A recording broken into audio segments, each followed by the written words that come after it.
Hello friends and welcome to the Patron show for October 2019. Jeremy, how you doing? Wonderful. He's doing wonderful. I'm not recording this one on my own in my bedroom. I'm actually here in my new bedroom in Supergiant Games' meeting room. We're halfway through our second day of 2 on some docs on Bastion, Transistor, and Pyre, which everyone's been asking for. Episode 4, Developing Hell, becoming in December. These are coming before that, next month, November. But we've had to stop because you might not know this, I'm not sure if we've ever talked about this, but over almost the entire year we've been filming here, they've had like construction work happening in one of these. San Francisco is just perpetually in construction somewhere, everywhere. And we were just halfway through Greg's interview and someone was like just sawing the shit out of something, and they kept going. And JP, who's the office manager here, has been amazing at trying to like communicate with people and get them to stop. And they were supposed to not be working today or yesterday, and they weren't yesterday. We were fine, and we were in a different room. But so we've told Greg to just go back to his desk, and we'll pick up later. So instead, we're doing this here. So this is the perfect opportunity to talk about everything that's been going on. So let's get into it. All right, first things first, our documentary on the ESRB. It's like, I'd say like 70% edited at this stage. We still have to film the stand-ups, so we're going to try and do that next week. But once that's done, we should have it out. Ideally, it'll be out sort of tail end of this month, or maybe the first or second of next month. We'll see. Probably not, because all the studio stuff is happening. I'll talk about that in the next section. But yeah, our ESRB doc is it's an interview with 4 different people. It's 3 different interviews. A lot about process, a lot about how they do their work, a lot about their history, and you know, people sending them videotapes with like Seinfeld on them once the gameplay stopped, and like just like fun little anecdotes and yeah, really interesting conversations about how they work. We've not shown any of it off yet, so I figured what better time to show a clip than here in the Patron show. So enjoy. This is a first look at our doc on ESRB, coming real soon. The first component is the online submission form. So that's basically a web form that you fill out where you tell us about your game, you tell us, you give us some general information about the game, how it works, what you do, and then you tell us about your pertinent content. That's our important ESRB defined term. Pertinent content means the most extreme content in your game in its relevant context. So we don't want to see just your violence. We don't want to see just your sex. We want to see the build-up, the lead-up. We want to see what happens after a head is cut off. Why is it getting cut off? What happens? What's the aftermath? Yeah, we don't want an extreme content montage where it's just decapitation, decapitation, decapitation. So show us the lead-up, like he was saying. Yeah, it can bias people to have them see something that's more extreme. It doesn't really get into the context of the game. Most games have, violence is a primary mechanic in a lot of video games, but there's story, there's all sorts of other stuff. It's not the only thing that you're doing. So you fill out, they're essentially like long form essay questions where you tell us about the violence, the sexuality, the gambling, the language, the crude humor, the different content categories that we care about and that parents care about. And you basically write the most extreme instances, and then you at the same time prepare a video. You upload an HD video, generally in your game's target output resolution, to our secure FTP, and that enumerates the things that you're talking about on the forum. So that gives us the examples, it gives us the context, you show us low-level play, mid-level play, cutscenes where appropriate. We try to put it in front of our raters in a way that is as similar to what an end user would experience without actually having a controller in your hand.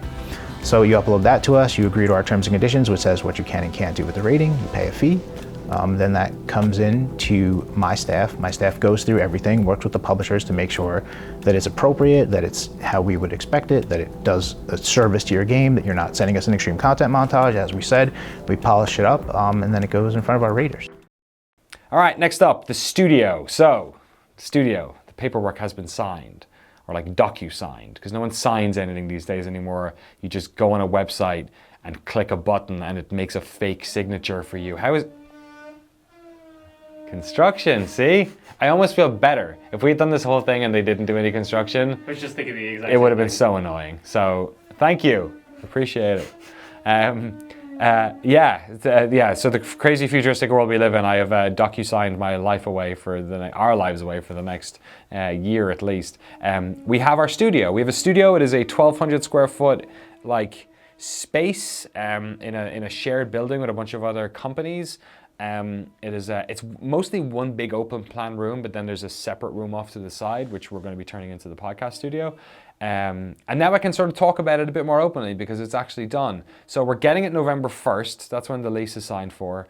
But they're replacing a bunch of the carpet because it used to be like a yoga studio. So it has this like, I don't know, like sheep's wool. I don't know, some sort of like amazing carpet that the previous owner is taking with them.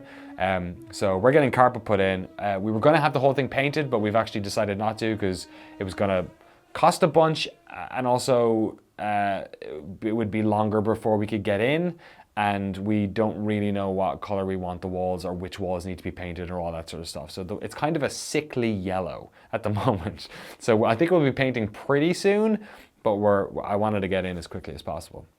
But the most exciting thing, I think, about all of this is that it's in, I've obviously moved to in case it's not obvious enough, I now live in California again, in the East Bay of Northern California in Oakland. Jeremy lives in Berkeley, and our office is plumb in the center of both those things in Emeryville, which is where a bunch of really cool creative work goes on and has done for years.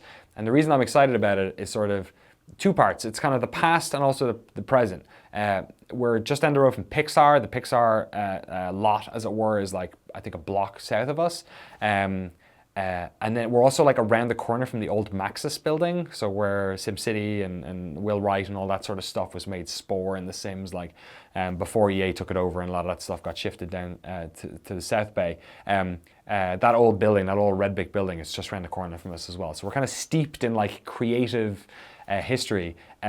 But maybe the coolest thing about this, from my perspective, is that our landlord is Mike Micah, who's somebody if you've heard of, you're like, oh, that's cool. And if you've not heard of him, let me explain. He is kind of one of the elder statesmen of like games dev in the Bay Area, of like games preservation and like collecting of stuff. And he runs a company, the studio that he works in, Other Ocean. They've done a bunch of like porting work. He made iDarb, that Xbox Live Arcade game. They do a bunch of contract work in video games and actually in film stuff as well. So the building we're renting from them is actually a building they own. And it's right around the corner from the office. And Mike is, if you want to learn about Mike, I would recommend listening to Robert Ashley's A Life Well Wasted podcast, which may be the best video game podcast ever made. Where I think in the first episode, or maybe the second one, he goes into Mike's basement, which is just full of every video game system ever. Alluding to this, or sort of within that same frame, is Frank Cifaldi, who runs the Video Game History Foundation, which maybe you know, maybe you're a patron of it, I'm not sure. That's based out of the East Bay. Frank rents an office from Mike and Other Ocean as well. He's actually based in there with them. So when I was like scooting over to talk to Mike around the corner from where our new studio is, I popped into Frank's, I don't know what to call it. It's kind of like a library at this stage, where he basically has like, not only like all of this game preservation stuff hidden away somewhere, but like basically every video game magazine ever made in the world, kind of. He's like collecting. He's got like so many of them at the moment. He's been tweeting about them. So all those dudes are like on our doorstep. They're like right there. So not only is that gonna mean that we will have access to like stories and projects that we mightn't have had before. In fact, one of the first things I ever did, I don't think I ever talked about this publicly, but one of the first things I ever did when we started NoClip was I had a meeting with Mike and basically just picked his brains for stories. And he told me like a bunch of crazy stuff, and a lot of it we didn't do. Some of it brought us in certain directions, but so he's going to be, give us access to a bunch of interesting stories we've not done before. And also, those lads said they'd be interested in coming on the podcast and coming over and talking about their work and development and all that. So instead of like it just being, me in Maryland and then sort of like me and Jeremy here, it's actually we're building a sort of a network of interesting people around us. I know Alex and the folks over at the Museum of Art and Digital Entertainment, the Video Game Museum, it's in Oakland. They're interested in coming over and talking to us. A bunch of developers. Jim Crawford said he'd be cool to come on the podcast. Teresa Duringer over in San Francisco, I'm going to try and get her on. There's like a bunch of like community around us, so it's not just us. But we will be using that studio for a lot of cool stuff, which I've talked about, not on video, on the podcast and in posts and all that sort of stuff. But like, just to reiterate, we're going to be setting up a podcast studio. The podcast is now weekly. It'll be myself and Jeremy producing and bringing guests and talking to them about, developers, people in the press, YouTubers, anyone creative that we kind of want to pull in to talk about game development or game playing or whatever. We're going to be setting up different sets in there where we'll be filming everything from interviews for NoClip to, setting up stuff for the new version of The Point and maybe doing Let's Plays and stuff like that. We'll have all this space and all this equipment to do all this. Most of the equipment that I had in the Maryland office is basically going there as well. And we're going to get much more. And then, having places to edit and do all that fun stuff too. So, and having Jeremy around is going to be like, man, this would have taken me 50 minutes to set up. Just like old times. Just like old times. You just hear and make it look 10 times better than I ever could as well. Here I come. So, look, he's here. No one's minding the camera. I'm not just talking to myself. So it means like we're going to have a bunch of, I don't know, it's going to be so much easier to get out like Patron behind the scenes stuff and fun stuff on our second channel, the Daniel Dwyer channel, which we'll probably end up maybe tweaking or rebranding or doing something with. And then filming the podcast as well, which will be part of it. So when we get guests in from the world of development, we'll have cameras up and, the end result will hopefully be situations like if Hugo and Marty go on a press tour for Doom Eternal, and I guess it'll be later now, in whatever May or whatever the game's coming out. When they go to GameSpot and IGN, we'll get them over to ours, and it'll be a big, 2-hour-long conversation. It won't be edited, but it'll be, raw and authentic, and we'll do that every week, like with different people. So, it's great. It's cool. We're like plugged into video games over here, and expect to see videos popping up, Patron-only stuff, and also videos over on youtube.com/DannyO'Dwyer with like behind-the-scenes bits of us getting in there and setting the whole thing up. I ordered 1 or 2 more points on that just before we wrap it up. I ordered our internet last night, so it usually takes them like 2 or 3 weeks to set it up. We're getting fiber through Sonic, which is what I have at home as well. So it's a good line. It's a business line. But it takes AT&T usually, because Sonic goes through AT&T's wires. It takes them like 2 or 3 weeks to set it up. So I'm hoping we can get them in as close as possible to our in date on November 1st. If that's the case, if we get hooked up, then we'll be doing the Extra Life stuff almost immediately. I haven't got my date yet. We're still working with everyone, and Giant Bomb's kind of looking at where everyone's doing it. In case you didn't know, Giant Bomb do a massive Extra Life thing every year, and I usually sort of tag onto that one. I ran the GameSpot one for years, and then when I left, I didn't want to step on anyone's toes over there, and I was happy to do it, for the Giant Bomb folks, because they have a bunch of like sort of friends of the site do it as well. And what I'm going to do this year is I'm going to do 24 hours of racing games. So I'm going to do a 24-hour slot and play F1 2019 for the entire thing, or F1 2020, I guess now. And we've been talking to some people in the world of racing seats and wheels, and they're sending us a bunch of stuff to help with this. So that's also pretty cool. So we'll have like a setup in the office for, some of this might be for Shift F1, I'm not really sure yet, or maybe for my own channel, but we'll have a racing setup. But I'm going to do like full 24 hours. I'm going to do a 50% races, I think, an entire F1 season for Extra Life. So fingers crossed, it's basically all depending on what happens with the internet. Fingers crossed it will be, I think November 1st is a Friday, and I think the Saturday is the day that Extra Life kicks off. So ideally what we will do is either the Tuesday or Wednesday or Thursday of that week, I'll do my 24-hour slot. I think Lang is around then as well, so maybe after Dave. But it's kind of up to the internet gods. So stay tuned, I guess, probably to our Twitter and to Discord, and we'll post about it before as well. And sort of last but certainly not least, the podcast. The new podcast is up. Myself and Jeremy recorded our first episode this week, which was kind of just like a general introduction to what the goddamn hell is going on. But we're working on the format of it. It will be primarily an interview podcast. Like I was saying, we'll be getting people in and talking about games. The idea is to get a bunch of like recurring guests in as well. A load of people have said, hey, let's do it. Like Greg and the Kind of Funny guys have been interested in coming over.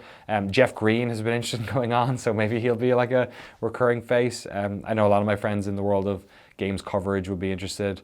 And also we have one of our guests we have in November is actually flying over from Europe to do some stuff, but like added an extra day so they could come and talk to us. So it's cool. We're kind of making ourselves like a destination. So at the moment it sounds like, you know, it's all lofty words and whatnot, but the promise is there, and the hope is that in, you know, 3 to 4 months time, people will start to talk about NoClip podcast the way they talk about NoClip stuff whenever anyone does an interview, right? Where it's like, oh, you should talk to them, or like, oh, you're on a little tour for your game, you should definitely pop over to NoClip. And the idea of this is to kind of like, we spent a lot of time doing the GDC sessions and things like that, and they've been helpful, but they've also been like kind of, some of that stuff would work better almost as a podcast. They're kind of like interesting stories that some of the interviews we literally could have just put up as interviews and they would have been entertaining. Like Tarn Adams' interview, I feel like we could have just dumped on the internet and it would have been entertaining, but it wouldn't have worked on NoClip. It would have just been weird to stick up an unedited interview. So I think I've learned is that like there are certain times where it actually works better to just get people on as a podcast, and then to do the video thing as like a way tighter version of it. So like make a 5-minute thing that's about one part of it, or a 10-minute thing that's about like this focused aspect of development. And the studio is going to allow us to do that because we're going to set up a set where we can do that type of thing, like these like tight little videos, kind of like the ones I've been watching and enjoying on like Wired and a couple of other YouTube channels where they're kind of minimalist. Doing that sort of stuff, and then also just getting people into the podcast to chew the fat. So that's kind of the idea there. So if you want to listen to it or watch it, you can, you know, we've got, I think, somewhere in the realm of 8,000 subs at the moment, or recurring listeners or whatever, however it works. We're available on basically everything: iTunes, SoundCloud, Spotify, Stitcher. There is a YouTube channel. The reason the YouTube channel was set up in the first place was so that we would eventually we'd have an archive of all of them. And also, once we got to video, it would make sense. So that's obviously why that's there. Yeah, and you can go review us and do all that stuff as well. But yeah, the next couple of episodes are going to be still me and Jeremy sort of like greasing the wheels and talking about what's going on and doing a couple of interesting ones. Patrons, if you're in the $5, which you are presumably if you're watching this, thank you so much for your support. And as an added bonus, what we're going to be doing is instead of making the podcast like ad-free with ads or any of that sort of stuff, we've pretty much committed our lives now to not doing ads ever. What we're going to do instead is make a special patron-only podcast every month, which kind of in the vein, if you're a Shift F1 patron, what we do on there is we talk about F1 every week, but then the bonus episode every month is like sometimes we go watch a movie, like we did Days of Thunder this month. We all watched it and we sat down and talked about Days of Thunder for 2 hours. So what we'll do is like kind of interesting concept-y stuff like that, like maybe film reviews, or maybe talk about an aspect of our lives outside of games, or an aspect of the work production, or yeah, like, I don't know, maybe that's where we rate every video game canteen from top to bottom. Maybe that's where that ends up. I don't know. It's kind of hard to do B-roll for that one, I was thinking. So maybe for a podcast. But yeah, that's coming. So the first one of those will be at the end of this month. And we might do them at the start of the month some months, or other times of other months. The idea with that is, like, a lot of this is like big, you know, concepts and things that, like, you know, I want to do, but they might be difficult to, you know, commit yourself to doing a weekly podcast and you know, streams on my own channel, all these sort of stuff. So what I've built in is basically things that will allow us, like little gas release valves, and having the patron only podcast, because those weeks there won't be a regular podcast. It'll be a dead feed for anyone else, and it'll just be the patron only podcast. I think what you might do is put, like, Chapo Trap House does this, where they put in like 2-minute versions on the main feed as like teasers to point people towards becoming patrons. Basically what that'll allow us to do is, because those ones might be a little bit more evergreeny, so we can kind of bank them. So what it means is when we go off on shoots, if we go off on a shoot somewhere for a week, instead of not having a podcast and being like, oh, sorry, we can like slip in the Patreon podcast then that month. So there's a couple of different mechanisms I've sort of tried to produce that'll allow us to kind of keep everything consistent, while also, you know, having like sort of little, I don't know, parachutes. The biggest parachute of all of this is Jeremy, because, like, instead of it just being me now the whole time, Jeremy's going to be helping with everything from live producing stuff on the podcast to editing work to, he doesn't know about any of this, but he's going to be washing my feet. He's going to be the Hold chef. on a minute. He's gonna, yeah, I don't know. It's going to be like well, I think what I'm very excited about as well is not just getting his input into so many aspects of the sort of creative soup, but also we're going to be spending a lot of time like doing kind of wacky stuff on the Daniel Dwyer channel and trying out new kit. And we've talked a bit on the podcast about different types of equipment we're going to be getting and different styles and different types of productions. And yeah, I think it's going to be like it's going to be really fun. And the idea then will be to sort of like. We're kind of stepping into it slowly again. We're doing like Jeremy's going to be kind of like in the studio with me for two of the days every week. I'll be working from home some, working from the studio some, and then kind of like seeing what happens. Like, you know, where can we grow the team more? Will we do more days in the studio? Will we get someone else to help in with some other stuff and change responsibilities around? That type of thing. My dream was always to like have a little studio of like, you know, 3 or 4 people, a little small, no bigger. That's not what we want to do. That's kind of where we're at the moment. So podcast is still hidden. Episode 2 will be up this Tuesday. I have no idea when this is going on. Probably Monday. The studio we're walking into on November 1st. Fingers crossed. Although it mightn't have carpet on it, so maybe we won't walk in. Maybe we'll just kind of look from the door and see. That's a lot of fucking studs sticking up from the ground. And then extra live stream will be in November along with bunches of other stuff. ESRB doc, these super giant things will be coming, a bunch of our GDC videos, and then fun live streams. And we're also filming in LA as well, but I can't tell you what it's about. But it's that space game from this year I really like. I'm gonna go now. Goodbye. Thanks for being a patron.